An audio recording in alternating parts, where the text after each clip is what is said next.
Beredar kabar ini terkait penabrak dua sejoli di Nagrek yang dibuang. Keluarga lega bila tertangkap. Pelaku penabrak Handi Saputra dan Salsabila di jalur Nagrek sudah ditangkap polisi. Pelaku diketahui berhasil ditangkap oleh Satreskrim Polresta Bandung. Ditangkapnya pelaku membuat keluarga Handi Saputra di Garut merasa lega.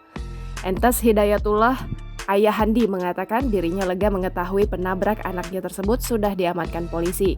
Entes menjelaskan dirinya saat ini mempercayakan proses hukum kepada pihak kepolisian. Ia berharap pelaku penabrak anak kesayangannya itu dihukum seberat-beratnya. Handi dan Salsabila sebelumnya terlibat tabrakan di jalur Nagrek Bandung pada Rabu 8 Desember 2021. Mobil yang terlibat tabrakan dengan keduanya lalu membawa mereka masuk ke dalam mobil tersebut hendak dibawa ke rumah sakit. Namun saat ditelusuri, kedua korban tidak ada di sejumlah rumah sakit. Belakangan kedua korban ditemukan sudah tidak bernyawa di salah satu sungai yang ada di Cilacap dan Banyumas, Jawa Tengah. Kasus tersebut sempat membuat heboh aksi keji pelaku membawa kedua korban yang juga diduga membuang korban, dikecam oleh masyarakat.